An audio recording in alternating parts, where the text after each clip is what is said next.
আল্লাহ তাআলা বলেন, আমার বান্দা যখন অস্থিরতা, বেহায়াপনা, অসভ্যতা, নোংরামি, নাফরমানি, পাপ করতে করতে এমনকি নিজের উপরে একেবারে জুলুম করে ফেলছে, নেকি বলতে কিছুই নাই, গুনার সাগরে হাবুডুবু খাচ্ছে, আল্লাহ তাআলা তাকেও আশ্বাস দিছে সে যেন আমি আল্লাহকে স্মরণ করে, বান্দা যেন আমাকেই মনে করে এবং আমি আল্লাহর কাছে নিজের গুনাহের জন্য মাফ চায়, তওবা করে আল্লাহকে যেন বলে, আল্লাহ আপনি ছাড়া আমাকে মাফ করবে কি, আর আমি জেনে বুঝে আর করব না, আমি ছেড়ে দিলাম।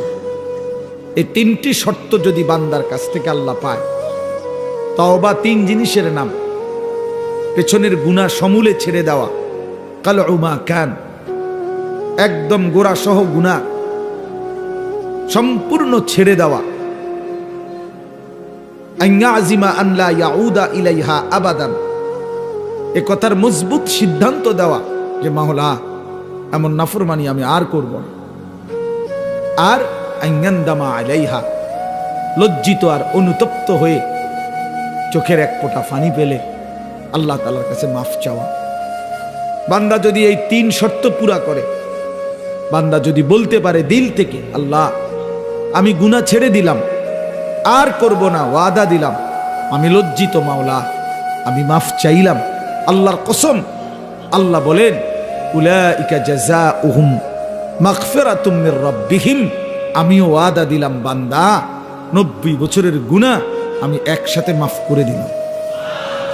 আসমান ছোঁয়া, হুজুর শুনছেন, আপনারা বলছেন লাউ বালাগাত যুনুবুকা আনানাস সামা, আল্লাহ বলছে বান্দা তোমার গুনাহ যদি আসমান পর্যন্ত পৌঁছে যায়, তবুও যদি মাফ চাও, আমি কোনো পরোয়া করি না, আমি আল্লাহ হক আদায় করে তওবা করলে আমি মাফ করে দেব। গাফারতু লাকা ওয়ালা উবালি, আমি মাফ করে দেব। ইয়া ইবনা আদম লাউ আন্নাকা আতাইতানি বিকিরাবিল আরদি খাতায়া সুম্মা ইস্তাগফারতানি লা তুশরিকু বি শাইআ লা আতাইতুকা বিকিরাবিহা মাগফিরা। আল্লাহ বলে বান্দা তুমি যদি জমিনের বালুকণা পরিমাণ গুনাহ নিয়ে আসো, এই পৃথিবীতে কি পরিমাণ বালুর কণা, 1 লাখ, 2 লাখ, 10 শতক জায়গার মধ্যে যদি ড্রেজার দিয়া বালু ভরাট করে তো কয়টা বালু কেউ গুনে শেষ করা যাবে? তো আল্লাহ তাআলা বলেন এই জমিনের সমস্ত বালু কণা সম পরিমাণ গুনাহ নিয়েও বান্দা তুমি যদি আমার কাছে আসো, সুম্মা ইস্তাগফারতানি, অতঃপর আমি আল্লাহর কাছে তওবা করলাম, শর্ত হইল লা তুশরিকু বি শাইআ, আমার সাথে শিরিক করতে পারবা না, আমার সাথে আর কাউরে ডাকবা না, আমার সাথে কারো কাছে চাইবা না, শুধুই আমার কাছে বলবা, শুধু আমার কাছে চাইবা, চোখের পানি ফেলবা আমার কাছে, রাত গভীরে রাহাজারি করবা আমার কাছে, হাজত রাওয়া মুশকিল কুশা, সব প্রয়োজন পূরণকারী, সব পেরেশানি দূরকারী আমাকেই মনে করবা, আমাকেই ডাকবা, আমার কাছেই বলবা, মাফ চাইবা। আল্লাহ বলেন লা আতাইতুকা বিকিরাবিহা মাগফিরা, আমি আল্লাহ ওয়াদা দিলাম সম পরিমাণ মাগফিরাত নিয়ে আমি তোমার কাছে আসব, আমি আসব। ইন আতাইতানি লাইলান আতাইতুকা লাইলান ওয়া ইন আতাইতানি নাহারান আতাইতুকা নাহারান। আল্লাহ বলে বান্দা তুমি রাতে যদি আসো গুনাহ নিয়ে, আমি মাগফিরাত নিয়ে আসবো রাতেই। তুমি দিনে আসলে দিনেই মাফ, রাতে আসলে মাফ, রাতেই মাফ। তুমি আসবে যখন, আমিও আসবো তখন, আমিও আসবো তখন। তুমি আইসো বান্দা, ইয়া ইবনা আদম কুম ইলাইয়া আমশি ইলাইকা। আল্লাহ বলে বান্দা তুমি আমার জন্য দাঁড়াও, আমি তোমার জন্য হাঁটবো। ওয়ামশি ইলাইয়া উহারবিলু ইলাইকা, তুমি আমার জন্য হাঁটো, আমি তোমার জন্য দৌড়বো, আমি তোমার জন্য দৌড়ব। তুমি আগাও বান্দা, তুমি 1 কদম, আমি 10 কদম। তুমি হাঁটতে হাঁটতে আসবা, আমি দৌড়তে দৌড়তে মাগফিরাত নিয়ে আসবো। আও বান্দা, লাল্লাহু আশাদ্দু ফারাহান বিতাওবাতি আবদি। আল্লাহর নবী সাল্লাল্লাহু আলাইহি সাল্লাম বলেন আল্লাহ তাআলা সবচেয়ে বেশি খুশি হন, সবচেয়ে সবচেয়ে বেশি খুশি হয়, আসাদ্দু ফারাহান, সবচেয়ে বেশি খুশি হয় নবী বলছেন বিতাওবাতে আবদিহি, তার বান্দা যখন তওবা করে। হুজুর যখন বলতেছিলেন আমারও দিল ছুঁয়ে গেছে। হ্যাঁ ঠিকই, 2024 সালের একটা বছর আমারও তো হায়াত থেকে চলে গেছে। এই এক বছরে আমি কত শত শত মাহফিলে এই তারিখ বলছি, 2024। আমার মনে হয় আল্লাহর ইচ্ছায় এই আজকের এই বিদ্যাকূট মাহফিলেই আমি শেষবারের মতো বললাম 31শে ডিসেম্বর 2024। আজকেই শেষ বললাম, কারণ একটু পরেই 12টার কাঁটা বাজলেই নতুন বছর শুরু হয়ে যাবে। আগামীকাল থেকে 2025 বলতে হবে পৃথিবীবাসীকে। তাহলে এই জন্য বাপ, প্রিয় ভাই, হুজুরের কথার থেকে আমি আবারও বললাম, আমার হযরত এটা অনুরোধ করলেন, নওজোয়ান সাথীরা, কোন রকমের অসভ্যতা, অশ্লীলতা, বেহায়াপনার কোনো অনুমতি নাই। কোরআন শরীফে আছে, আল্লাহ তাআলা বলেন ইন্না ইদ্দাতাশ শুহুরি ইনদাল্লাহি 12 শাহরান ফি কিতাবিল্লাহি ইয়াওমা খালাকাস সামাওয়াতি ওয়াল আরদ মিনহা আরবাআতুন হুরুম যালিকাদ দীনুল কাইয়্যিম ফালা তাযলিমু ফীহিন্না আনফুসাকুম। আল্লাহ তাআলা বলে, বান্দা শোনো, একেবারে আমি আল্লাহ আমার তাকদীরে আসমান জমিন সৃষ্টির 50,000 বছর আগে আমি যেই তাকদীর লেখাইছি, সেই তাকদীরের মধ্যে আমি আল্লাহ ফয়সালা লিখে দিয়েছি যে এই পৃথিবীতে আসমান জমিন সৃষ্টির সূচনা থেকেই পৃথিবীতে 12 মাসেই হবে পৃথিবীর এই সময়ের হিসাব। এই 12 মাস এটা আমি আল্লাহ নির্ধারণ করেছি। 12 শাহরান আল্লাহর দেওয়া। আল্লাহ এটা বোঝা উচিত আমাদের যে 12 মাস এটা আইলো কোত্থেকে, 12 মাসে এক বছর এটা হলো কিভাবে? আল্লাহ তাআলা বলেন এটা আমি আল্লাহ ফয়সালা দিছি। কে ফয়সালা করছেন? কোন দিন থেকে? আসমান জমিন সৃষ্টির শুরু থেকেই চালু রাখছেন, আর সিদ্ধান্ত করে দিছেন তারও আগে তাকদীরের মধ্যে। এই জন্য 12 মাসে এক বছর এটা জাতিসংঘের ফয়সালা না, এটা দুনিয়ার কারো ফয়সালা না, এটা আল্লাহ তাআলার ফয়সালা। আবার আল্লাহ নিজেই বলেন যালিকাদ দীনুল কাইয়্যিম, এটা অকাট্য বিধান। এটা পৃথিবীতে ইসরাফিলের ফু পর্যন্ত কেউ নাড়াইতে পারবে না, কেউ না, 1 সেকেন্ড কেউ নাড়াইতে পারে না। ইউকাল্লিবুল্লাহুল লাইলা ওয়ান নাহার, আল্লাহ তাআলা বলেন রাত্র দিন আমি আল্লাহ পরিবর্তন করে থাকি। তাহলে ঘন্টা বদলায় আল্লাহ, মিনিট বদলায় আল্লাহ, সেকেন্ড বদলায় আল্লাহ। ওয়াহুয়াল্লাযী জাআলাল লাইলা ওয়ান নাহারা খিলফাতান, আল্লাহ বলেন আল্লাহই রাত এবং দিন বানান পর্যায়ক্রমে, একবার রাত একবার দিন, একবার রাত একবার দিন। আল্লাহ বলে এটা আমি করে থাকি। আল্লাহ বলে এটা আমি করে থাকি বান্দা। আজকের এই 31শে ডিসেম্বরের রাতটাকে টেনে লম্বা করে আমি যদি কিয়ামত পর্যন্ত রাত বানিয়ে রাখি, কারো ক্ষমতা নাই আমি আল্লাহকে বাদ দিয়ে আগামীকালকের ভোর এনে দিবে, নতুন আলো আনে দিবে, এমন কোন ক্ষমতা কারো নাই।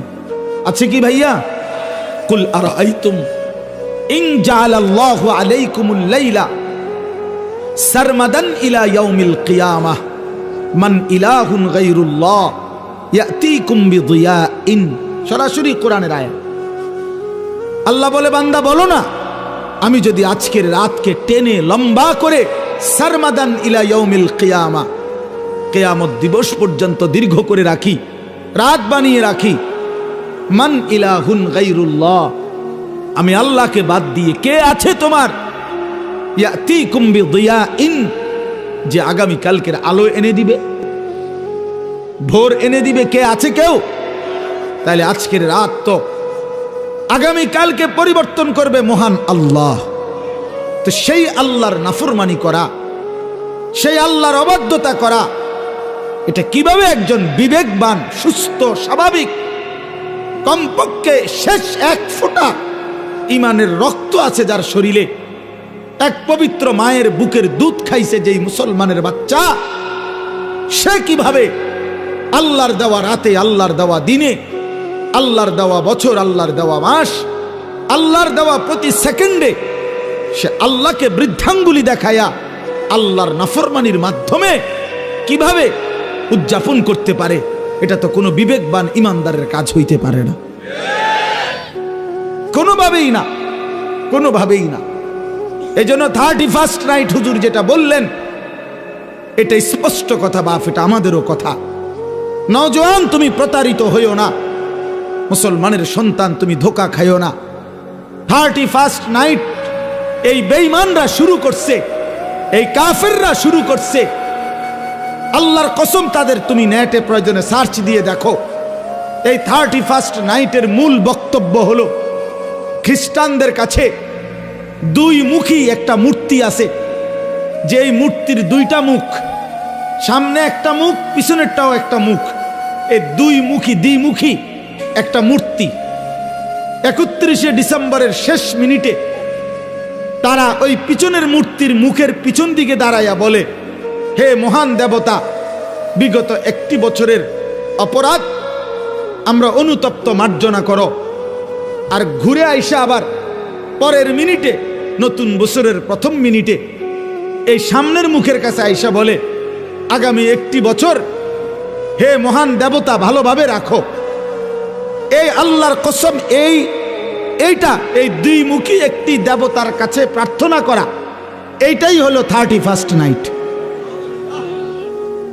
এইটা এরপরে এইটার মধ্যে অসভ্যতার বাকি রং দিছে।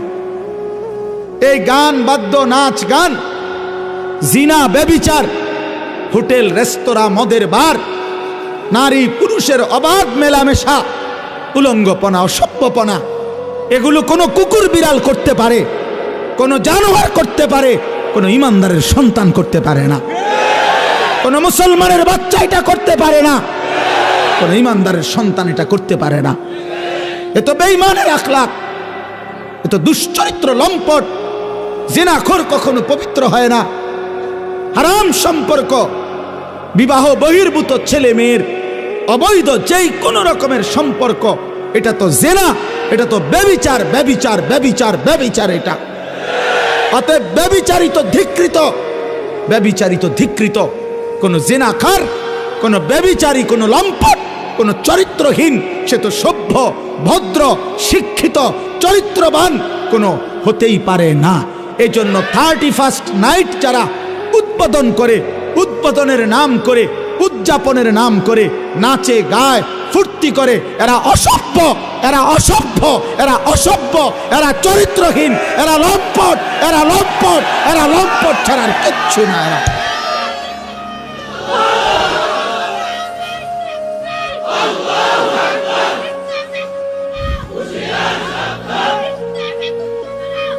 অতএব আমি অনুরোধ করি যুবক, আমার সাফ কথা, আজকে এই বিদ্যাকুটের 10 দিন ব্যাপী ঐতিহাসিক এই তাফসিরুল কোরআন মাহফিল থেকে আমার সমস্ত বুড়া বাপ যারা আছেন, আপনারা বসা থাকবেন, আপনারা বসেন। ওলামায়ে কেরাম যারা বসা আছেন, আপনারাও বসা থাকেন।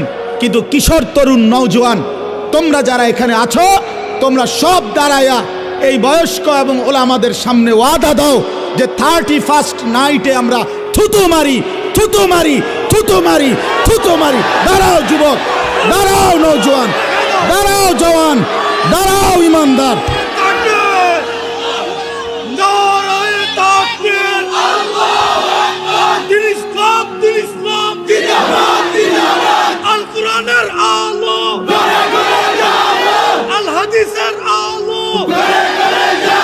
বলেন যে 31st নাইটে থুতু মারি, থুতু মারি, বলো থুতু মারি, থুতু মারি।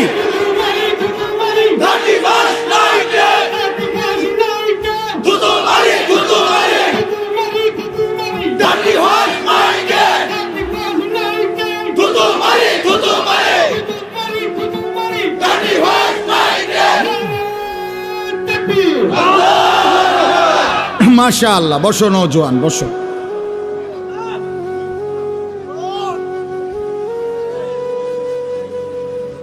নওজোয়ান তোমরা, আগামীর ইসলাম তোমাদের হাতে ইনশাআল্লাহ। আগামীর কালেমার পতাকা উড়বে তোমাদের হাতে ইনশাআল্লাহ। 2024 সালের বিদায় নিচ্ছে, 2 উইকেট পড়ছে 2024 সালে ইনশাআল্লাহ। আমার ব্যক্তিগত কথা হলো, অনেকে অনেকভাবে 2024 সালকে মূল্যায়ন করছে। আমার ব্যক্তিগত মূল্যায়ন হলো 2024 সাল উইকেট পড়ার বছর।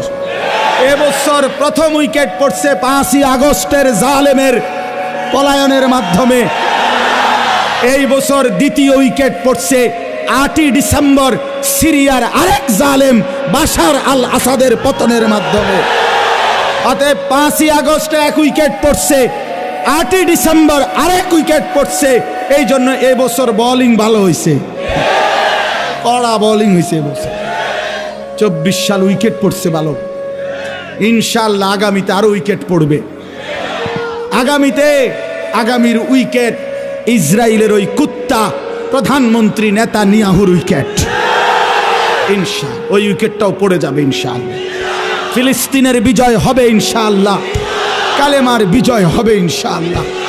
এত রক্ত, এত শাহাদাত, এত খুন, মুমিনের এত রক্তের বিনিময় মহান আল্লাহ দেবে ইনশাআল্লাহ।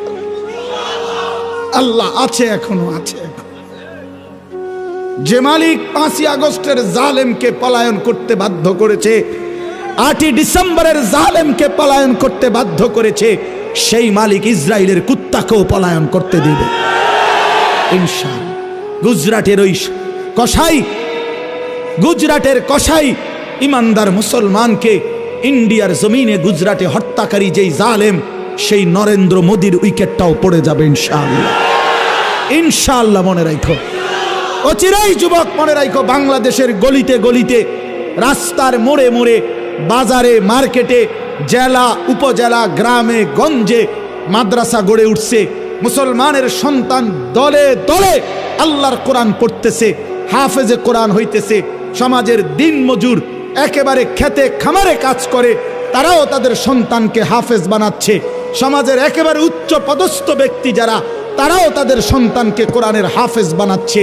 এটাই প্রমাণ করে আগামীর পৃথিবী ইসলামের পৃথিবী ইনশাআল্লাহ, আগামীর পৃথিবী কোরআনের পৃথিবী ইনশাআল্লাহ। অতএব 130 কোটি ভারতীয় বেঈমান আমাদেরকে চোখ রাঙ্গাইলে আমরা এক বিন্দুও ভয় পাই না। 130 কোটি ইন্ডিয়ার বেঈমানকে আমরা গণাত ধরি না, গণায় ধরি না। আমগরে আলু দিবে না, আটা দিবে না, পেঁয়াজ দিবে না। আলু, পাটা, আটা, পেঁয়াজ তার আব্বার। মোদি তোর আব্বার এগুলো বলে। মাশাআল্লাহ, মাশাআল্লাহ। অতএব এটা কারো বাপের না, তাদের আলু, আটা, পেঁয়াজ এগুলো মোদির বাপের বলে, ভারতের আব্বার এগুলো।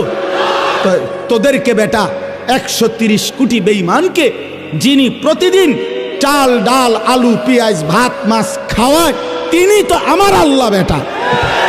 আরে আমার আল্লাহ, আমি আজকে যারে এশার নামাজে সেজদা দিছি তিনি তোরে খাওয়ায়, আমি আজকে যারে মাগরিবে সেজদা দিছি তিনি তোরে খাওয়ায়, আমি আজকে যারে আসরের নামাজে সেজদা দিছি তিনি তোদেরকে খাওয়ায়, আমি যারে জোহরে সেজদা দিছি তিনি তোদেরকে খাওয়ায়, আমি ফজরে যারে সেজদা দিছি তিনি তোদেরকে খাওয়ায়। বেঈমান, আমার আল্লাহ তোরে খাওয়ায়, তুই আমারে ধমক দেস কেন? কথা বলেন না কেন? ওরা আমগো ইমানদারকে ধমক দেয়। মন্ডাসে এখন গিয়ে কই নাই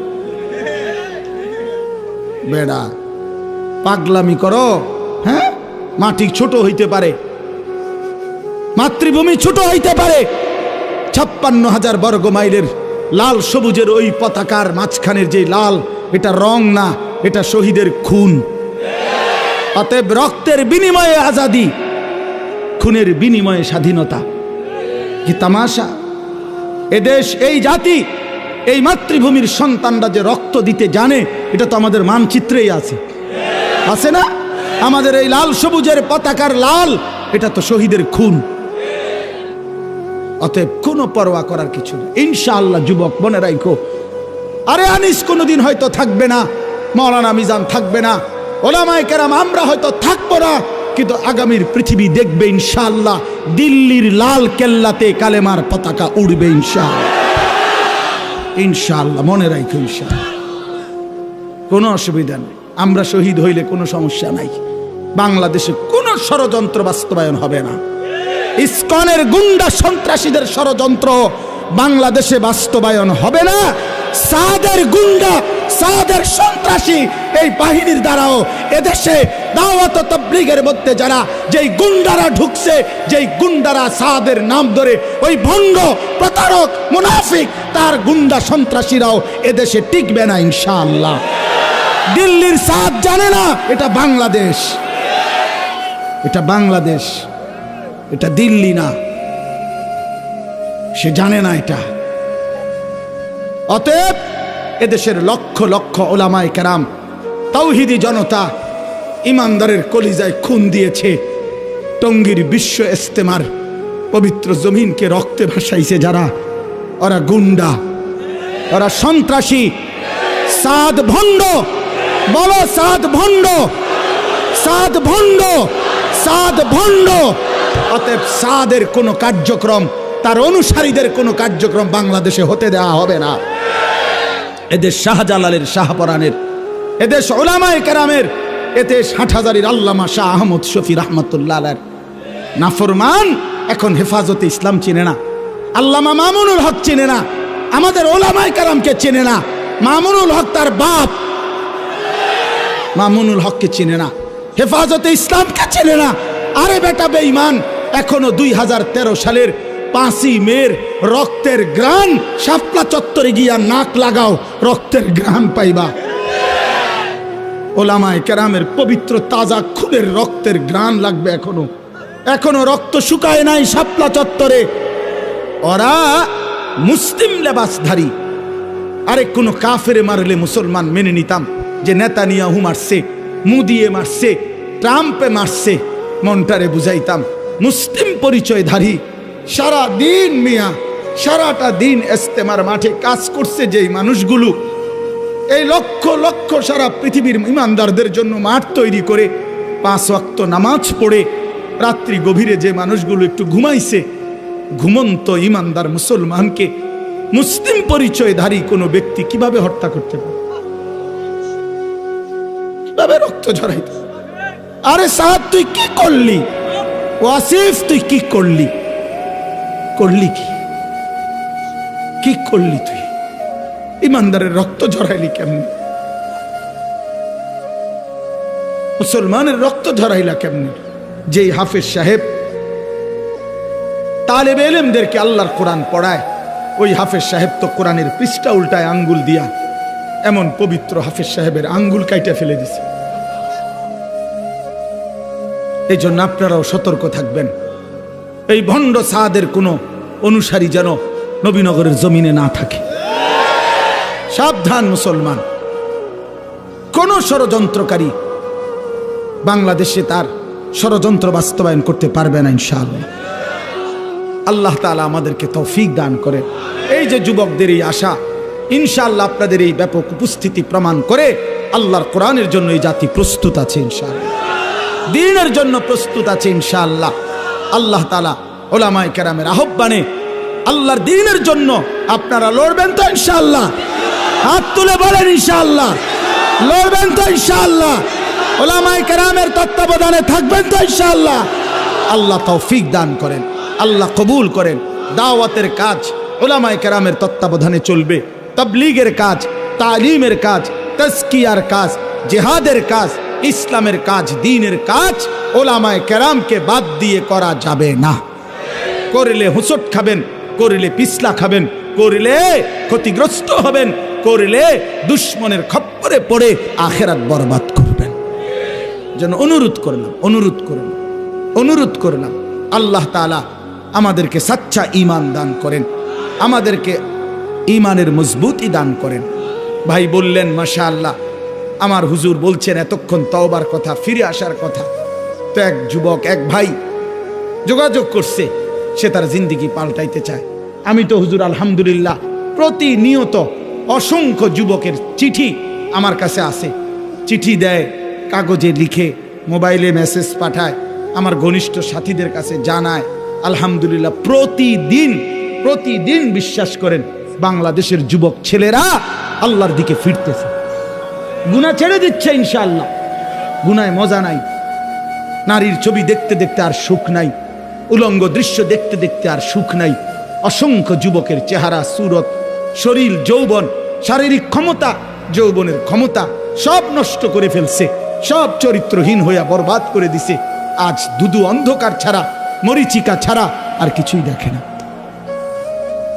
এজন্য যুবক ছেলে তোমাদেরকে বলি, ভাই নষ্ট হইও না, নষ্ট হইও না। 7 জন যুবক হিম্মত করে দাঁড়াইছিল, আসহাবে কাহাফের 7 জন যুবক। আল্লাহ তাআলা তাদের ঈমান, পুরা দেশ কাফের, আর এই 7টা যুবক প্রথম ঈমানদার হয়ে দাঁড়াইছিল। আল্লাহ বলছে তোমরা ঘুম যাও, তোমাদের ঈমানে আমি আল্লাহ খুশি হলাম, তোমাদের পক্ষ হয়ে পুরা জাতির সংশোধনের কাজ আমি আল্লাহ করে দিচ্ছি। তোমরা ঘুম যাও, ঘুমাও। 309 বছর পরে আল্লাহ এই 7 যুবককে ঘুম থেকে উঠাইয়া আল্লাহ বলছে এবার এলাকায় গিয়া হাঁটো, ঘুরো, যাও, দেখে আসো, দেখবা বাদশাও ইমানদার, জনগণও ইমানদার। কি ঘটনা! আসহাবে কাহাফে 7 যুবক। হুজুর আমি এইবার প্রতি বছর আমি সন্দ্বীপ যাই মাহফিলে, চট্টগ্রাম সন্দ্বীপ উপজেলায়। এই সন্দ্বীপে বঙ্গোপসাগর পার হইয়া যাইতে হয় স্পিড বোটে, অনেক মানে ভয়ের এই জায়গাটা পার হওয়া অনেক দূর।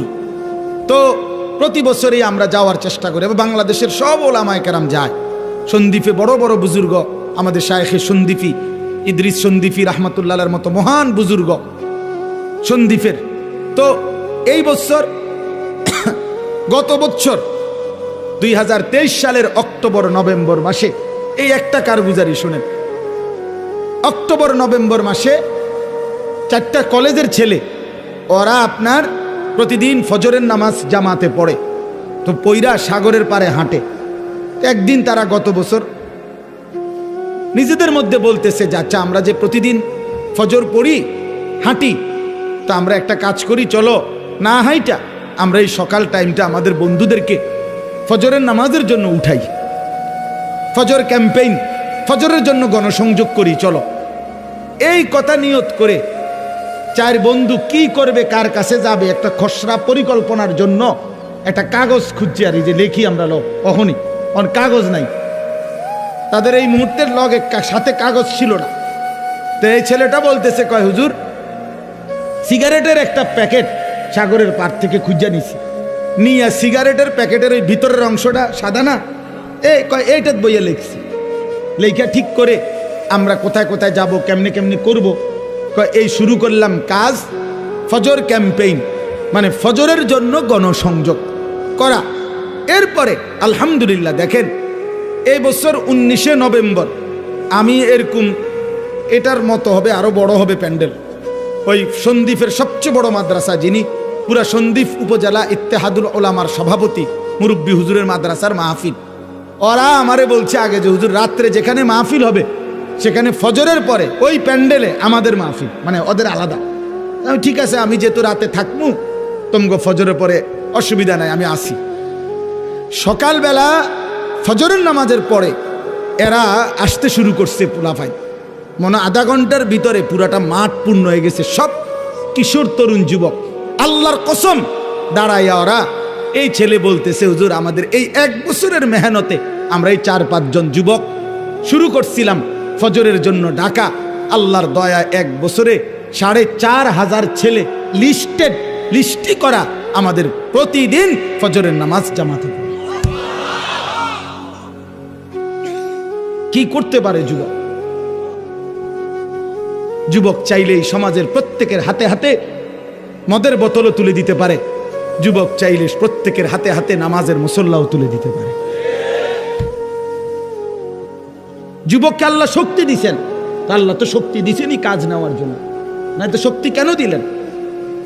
আল্লাহ তাআলা যৌবন কালকে বলছেনই কুওয়াত, শক্তি।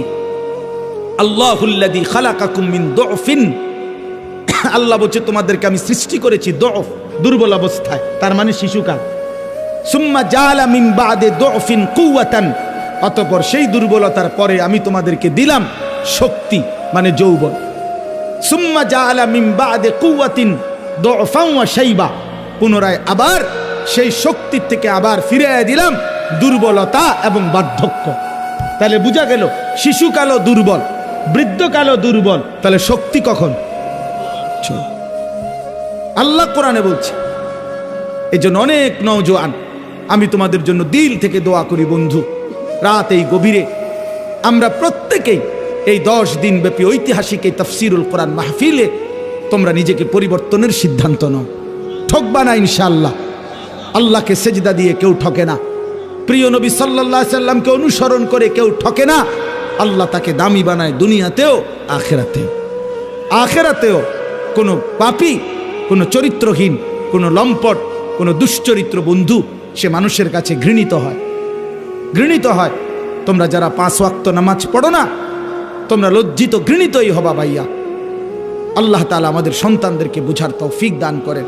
আমি শুধু আয়াত পড়ছি, অল্প একটু বলি, তাইলেই আমার কথা শেষ। এই কোরআনুল কারীমের এই সূরার তরজমাটুকু বলি। 30 নম্বর পারা একটা ছোট্ট সূরা আমি পড়ছিলাম, 94 নম্বর সূরা।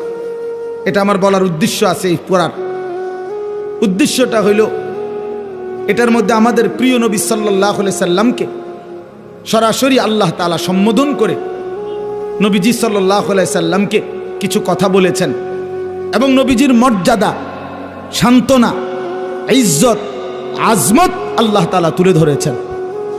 এখানের মূল বিষয়টা হইল প্রিয় নবী সাল্লাল্লাহু আলাইহি সাল্লাম 40 বছর বয়সে তিনি যখন ইসলাম প্রচারের দায়িত্ব পেলেন, আল্লাহ বললেন মানুষকে আল্লাহর দিকে ফিরাবার, তখন একটা মিনিট শুধু চিন্তা করেন যে নবীজি সাল্লাল্লাহু আলাইহি সাল্লাম একটা মিনিট ভাবেন, শুধু 40 বছর বয়সে আল্লাহ পাক যখন ওনাকে দায়িত্ব দিলেন তখন তিনি কোন সমাজে দাঁড়াইলেন।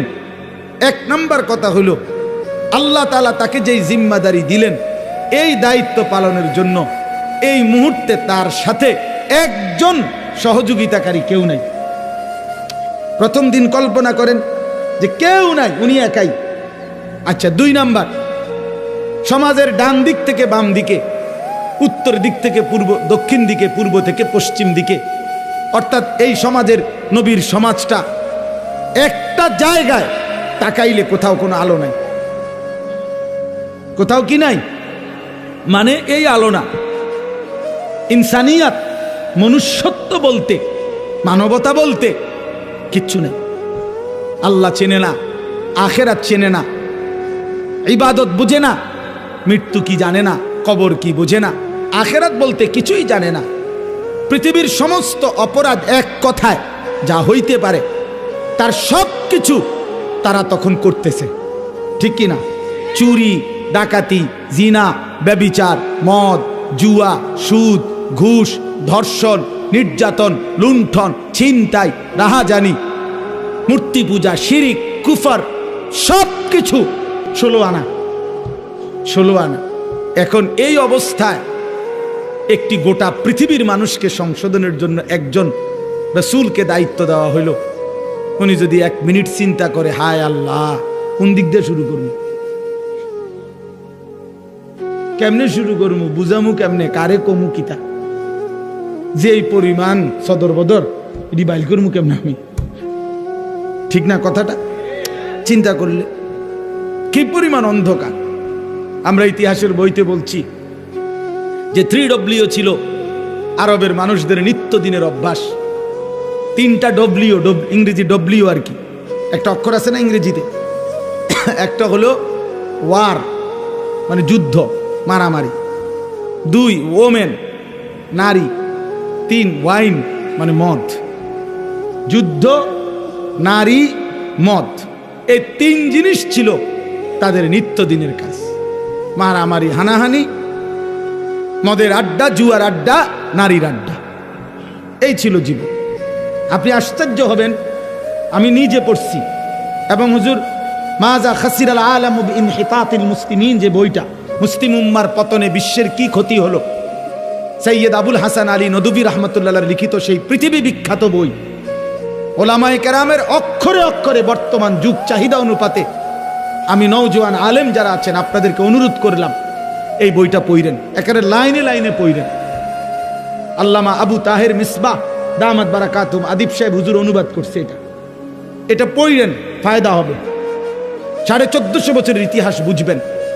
তো ওইখানে আছে যে এই জাহিলি সমাজে একটি মতবাদ ছিল, একজন ধর্মগুরু ঘোষণা দিছিল তখনকার সময়ে নবীজির আগমনের পূর্বে 3 জিনিসে কারো কোনো একক মালিকানা নাই, সবার সমান মালিকানা।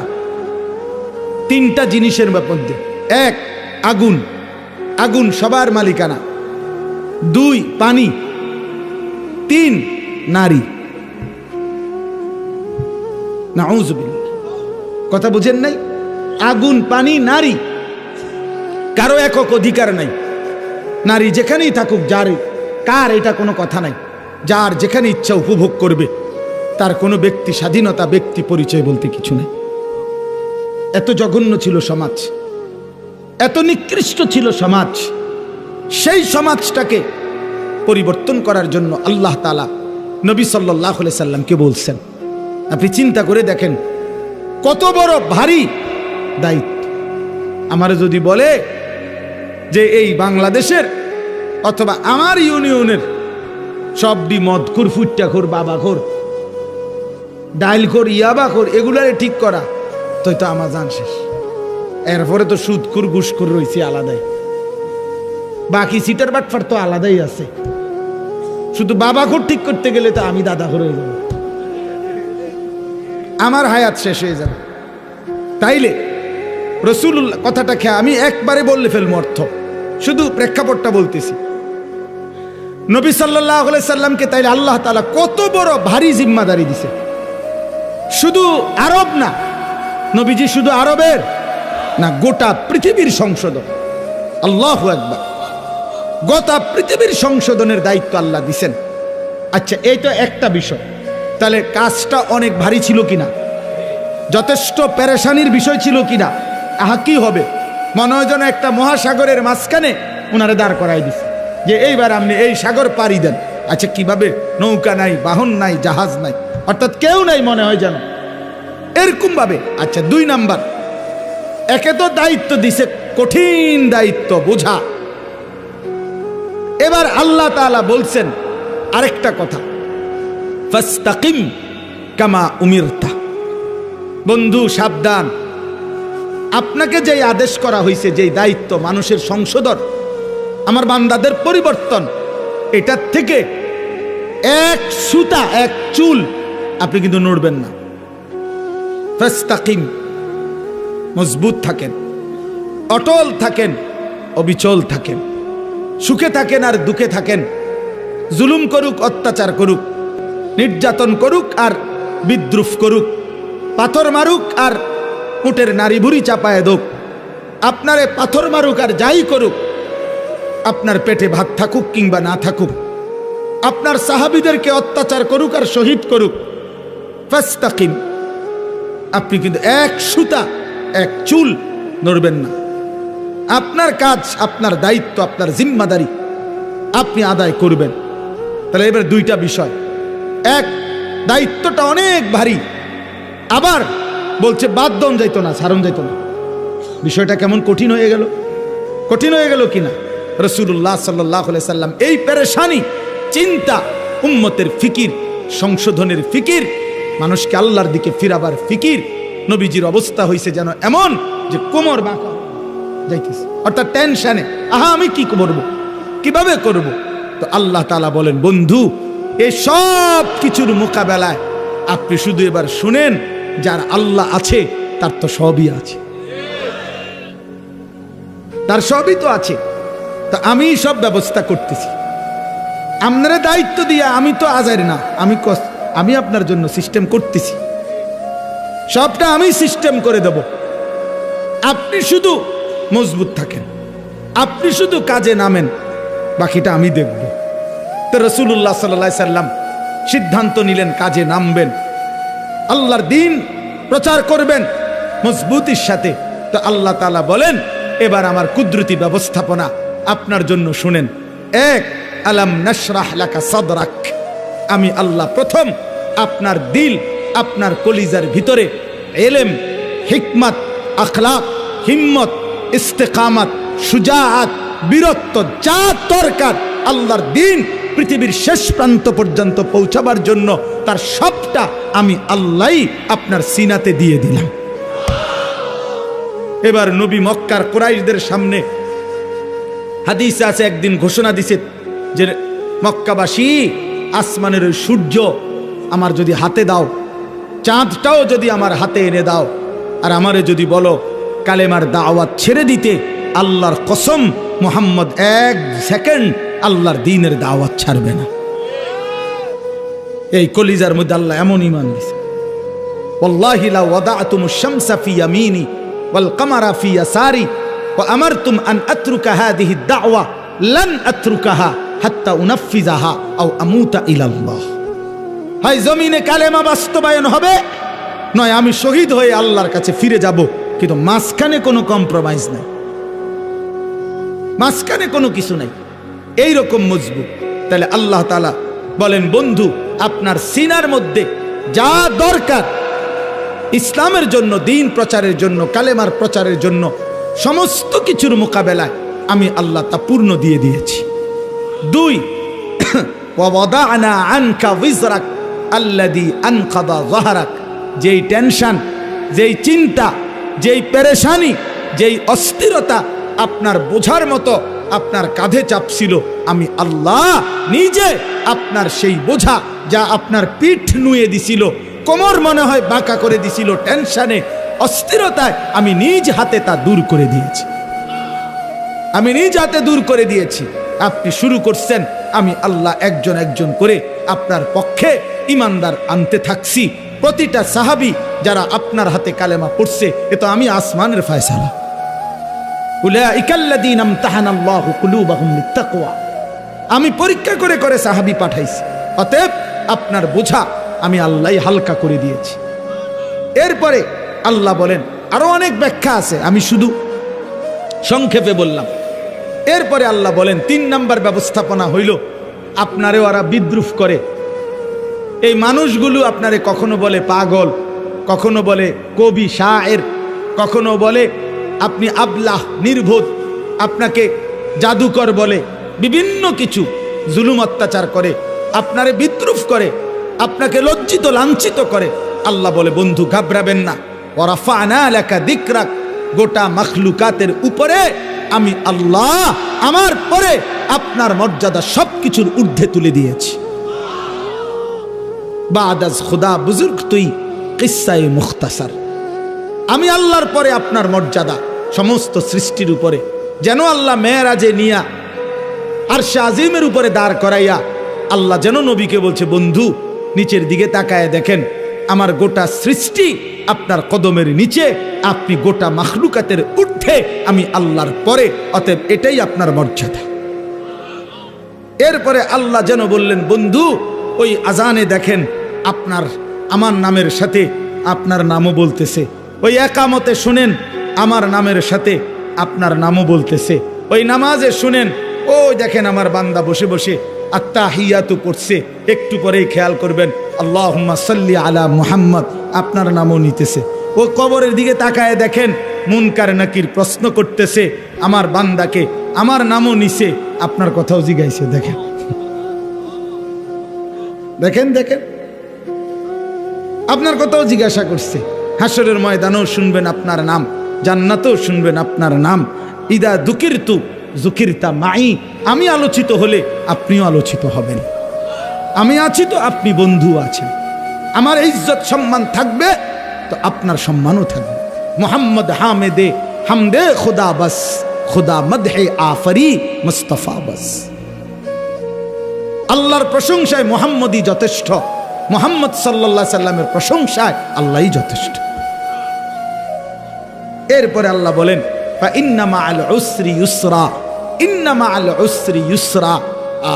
আল্লাহ বলে, বন্ধু ঘাবড়াবেন না, আমি জানি দ্বীনের এই কাজ করতে গিয়ে, আল্লাহর দিকে মানুষকে ডাকতে গিয়ে, আমার কালেমার দাওয়াত দিতে গিয়ে প্রতি মুহূর্তে আপনি কষ্ট পাবেন, যন্ত্রণা পাবেন, জুলুমের শিকার হবেন। তবে মনে রাখেন কষ্ট যদি পান, একটা সুখ, 10 বছরে 20 বছরে মুসলমান হইছে যে কয়জন, দেখবেন মক্কা বিজয়ের দিন দেখবেন একদিনে মুসলমান হয়ে গেছে 20 বছরের চাইতে বেশি। তার মানে আপনি অল্প সময় মেহনত চালায়া যান, একটা সময় দেখবেন আপনার ওয়ারাআইতান নাসা ফি দীনিল্লাহি আফওয়াজা, দলে দলে কাতারে কাতারে লোকেরা আল্লাহর দ্বীনের দিকে, ঈমানের দিকে, ইসলামের দিকে আসতেছে। সর্বশেষ কথা হলো আল্লাহ তাআলা বলেন ফাইদা ফারাগতা ফানসাব ওয়া ইলা রাব্বিকা ফারগাব। আমি আগেই বলছি, অনেক ব্যাখ্যা আছে, কিন্তু মূল বক্তব্য হলো এইটা। এই কথার দ্বারা শেষ। আল্লাহ বলছে, বন্ধু, আল্লাহ আদর করতে বলছে, যেটা আমার হুজুরও বলতে চাইছিলেন। সারাদিন আপনি মানুষকে কালেমার দাওয়াত দিছেন, তাবলীগ করেছেন, ইমামত করেছেন, সাহাবায়ে কেরামকে তালিম দিয়েছেন, জিহাদের কাজ করেছেন, সারাদিন ব্যস্ত ছিলেন মানুষকে নিয়ে। আপনার পক্ষেও কেউ ছিল, আপনার বিরুদ্ধেও বহুজনের ষড়যন্ত্র ছিল। সারাদিনের এই পেরেশানি, অস্থিরতা শেষ করে আপনি যখন রাত্রিবেলা অবসর হবেন, তো রাত গভীরে আমার কাছে আইসেন, আমার কাছে আইসেন বন্ধু। একাকী তাহাজ্জুদের সেজদায়, তাহাজ্জুদের মুসল্লায় আইসেন, আমি আপনার আদর করে হাত বুলায়া সারাদিনের ক্লান্তি মুছে দেব। ইদা ফারাগতা ফানসাব ওয়া ইলা রাব্বিকা ফারগাব। রাত গভীরে আইসেন আমার কাছে, আমি আদর করে দেব, আমি ধুয়ে মুছে আপনার ক্লান্তি দূর করে দেব, আমি আপনারে সোহাগ করব, আমি বন্ধু আপনার ইজ্জত, মর্যাদা, সম্মান, সান্ত্বনা আপনাকে দিতেই থাকব। ওয়ালাকাদ না'লামু আন্নাকা ইয়াযীকু সাদরুকা বিমা ইয়াকুলুন ফাসাব্বিহ বিহামদি রাব্বিকা ওয়া কুম মিনাস সাজিদিন। আল্লাহ বলে, বন্ধু, জানি আমি লোকেদের মন্দ কথা শুনে আপনার মনটার মধ্যে কষ্ট লাগে, তবে যখনই আপনার মনে কষ্ট লাগে আপনি আমার তাসবিহ পড়েন, আমারে সেজদা দিয়েন, আমি আল্লাহ আপনার দিল শান্ত করে দেব।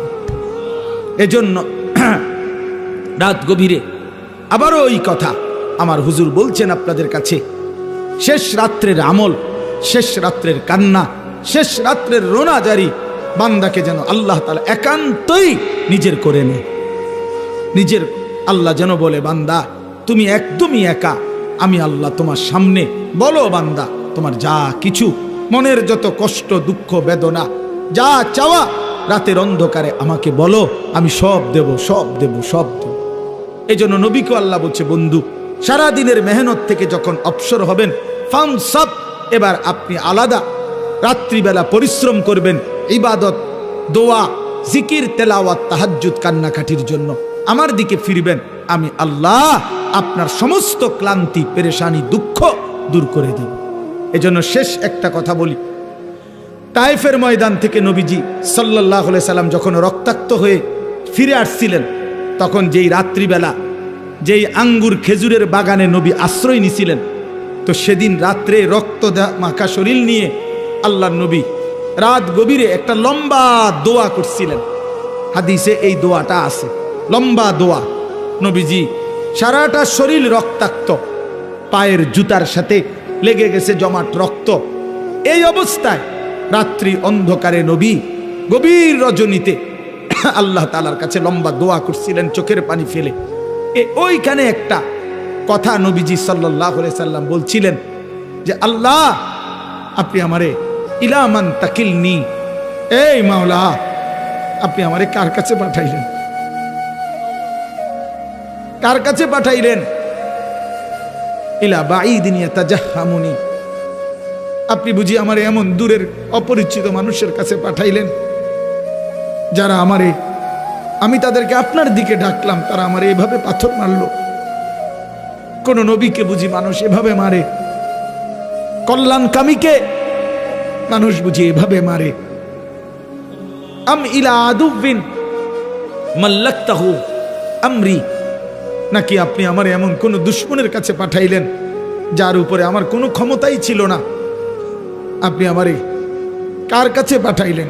কিন্তু এই মনের আবেগ, এগুলো বইলা এই একটা কথা হুজুর বলছে নবীজি, এটাই আমাদের শেষ কথা আমার। নবীজি তখন বলছে, আল্লাহ যা বলছি তা তো মনের কষ্টে বলছি, কিন্তু শেষ কথা হলো মাওলা, ইন্নাম তাকুন আলাইয়া গাদাবুন ফালা উবালি। শুধু রাত গভীরে বলেন, আপনি যদি আমার উপরে নারাজ না হন, আপনি যদি আমার উপরে রাগ না করেন, আপনি যদি খুশি থাকেন, ফালা উবালি, আমি কোনো পরোয়া করি না, আমি কোনো পরোয়া করি না। এই পাথরের আঘাত সয়ে গেলাম, শুধু আপনি বলেন আপনি আমার উপরে রাজি কিনা। এই কথাটা মাওলা যদি বলেন আপনি খুশি, আমার সারা দেহ রক্ত ঝরুক, কোনো অসুবিধা নাই। এজন্য সাদ তুমি ভালো করো নাই, তুমি তোমার গুন্ডা সন্ত্রাসী দিয়ে ইমানদারের রক্ত ঝরিয়েছ, কিন্তু তুমি জানো না রক্ত ঝরানো, শহীদের খুন ঝরা, এ তো রাসূলুল্লাহ সাল্লাল্লাহু আলাইহি সাল্লামের দেহ মোবারক থেকে ঝরেছে। যদি মুমিনের উপরে আল্লাহ রাজি হয়, উলামায়ে কেরাম আজকে নতুন করে একদিন দুই দিন না, রাসূলুল্লাহ সাল্লাল্লাহু আলাইহি সাল্লাম যে ওয়ারাসাত উত্তরাধিকার উম্মতের উলামায়ে কেরামকে দিয়ে গেছে, 1450 বছরের উম্মতের উলামায়ে কেরাম আপনাদের পাহারাদার। আপনারা শুনতে চাইলেও আমরা বলবো, আপনারা শুনতে না চাইলেও আমরা বলবো। যেখানেই অন্যায়, যেখানেই কুফর, যেখানেই শিরিক, যেখানেই বিদআত, যেখানেই গোমরাহি, সেখানেই উলামায়ে কেরামের প্রতিবাদ। এটা চলতেই থাকবে, এটা চলতেই থাকবে, এটা চলতেই থাকবে, এটা চলতেই থাকবে। এই জন্য যুগ যুগ ধরে উলামায়ে কেরাম আপনাদের ঈমান আমলের পাহারাদারি করে, পাহারাদারি করে। ইমাম মুহাম্মদ রাহমাতুল্লাহ আলাইহি সারা রাত ঘুমাইতেন না, আমরা কিতাবে নিজে পড়ছি। ইমাম আবু হানিফার ছাত্র ইমাম মুহাম্মদ সারা রাত ঘুমাইতেন না, মাসআলা লিখতেন, ফতোয়া লিখতেন। তো উনারে জিগাইতো, হযরত আপনি ঘুমান না কেন? উনি বলতো, জানো এই দেশবাসী আমার মতো এক মুহাম্মদ ছোট্ট, তার উপরে ভরসা করে তারা ঘুমায়। তারা ভাবে মুহাম্মদ জেগে আছে, সে আমাদের জন্য শরীয়তের মাসআলা গবেষণা করতেছে, আমাদের যা জরুরত আমরা তা তার কাছে জিজ্ঞাসা করে নেব। এই আশায় সাধারণ জনগণ আরামসে ঘুমায়। যে মানুষ আমাদের উপরে ভরসা করে ঘুমায়, আমি কেমনে ঘুমাই তাদের এত বড় দায়িত্ব নিয়ে? কাইফা আনামু ওয়ান নাসু ইয়ানামুনা তাওয়াক্কুলান আলাইনা। এই আরবি আবার, আমি কিভাবে ঘুমাবো অথচ মানুষ তো আমার উপরে আস্থা রেখে ঘুমায়। যে মুহাম্মদ জেগে আছে, সে লিখতেছে, সে মাসআলা লিখতেছে। আল্লাহ তাআলা আপনাদের সবাইকে কবুল করে নেন। আজকের এই তাফসীর মাহফিলে আল্লাহ তাআলা আপনাদেরকে ভরপুর বরকত দান করেন। কোরআনের সাথে থাকবেন তো ইনশাআল্লাহ, আল্লাহর দ্বীনের উপরে থাকবেন তো ইনশাআল্লাহ, উলামায়ে কেরামের সাথে থাকবেন তো ইনশাআল্লাহ। আল্লাহ তাআলা আপনাদেরকে কবুল করেন, তৌফিক দান করেন। 10 দিন ব্যাপী তাফসীরুল কোরআন মাহফিলের সমস্ত আলোচনা, আল্লাহর কোরআনের নূর আমাদের দিলের মধ্যে আল্লাহ জ্বালায়া দেন। আমিন। সুবহানাল্লাহি ওয়া বিহামদিহি।